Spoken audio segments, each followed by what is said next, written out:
Hello everyone, welcome to Learning Station. We're gonna see the summary of the poem Stopping by Woods on a Snowy Evening in English. Stopping by Woods on a Snowy Evening is a poem written by an American poet, Robert Frost, in 1922, in which a speaker stops to watch snow falling through the trees and consider the darkness and the journey ahead. The speaker stops his horse outside a wood in the snow on the darkest evening of the year. The poem describes a tranquil forest from the perspective of the narrator. It is written in iambic tetrameter. Let me read the lines. Whose woods these are, I think I know. His house is in the village, though. He will not see me stopping here to watch his woods fill up with snow. The speaker believes that he knows to whom this forest land belongs to, but that man lives in the village. The speaker knows, therefore, that the owner will not even know that the speaker has stopped to watch the snowfall here.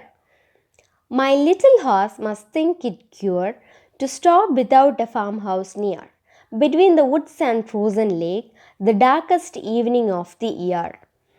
He claims that his horse probably thinks it is strange for them to stop out in the middle of nowhere rather than at a house or farmhouse, especially because it is so dark and cold.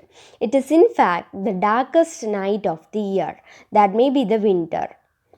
He gives his harness bells a shake to ask if there is some mistake. The only other sounds the sweep of easy wind and downy flake. The horse shakes its harness bells as if to ask if the driver has made some kind of mistake by stopping. Aside from ringing of bells, the wind softly blowing and the downy flakes of snow is the only other sound. It's a quiet sound. The woods are lovely, dark and deep, but I have promises to keep and miles to go before I sleep and miles to go before I sleep. In the end, the speaker seems to express his desire to stay in the dark, tranquil, and silent forest. But he feels compelled to keep moving because he has some kind of promise that he needs to keep.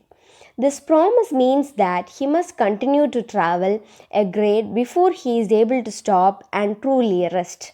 The fact he repeats is he has a long way to go before he can sleep. And Jawaharlal Nehru, the former Prime Minister of India, had the last two lines of this poem written in block letters and placed it on his desk, as these lines reminded him of his responsibilities. And the lines are, but I have promises to keep, and miles to go before I sleep, and miles to go before I sleep. And that's all about the poem Stopping by Woods on a Snowy Evening. Stay tuned with Learning Station for further videos. Thank you.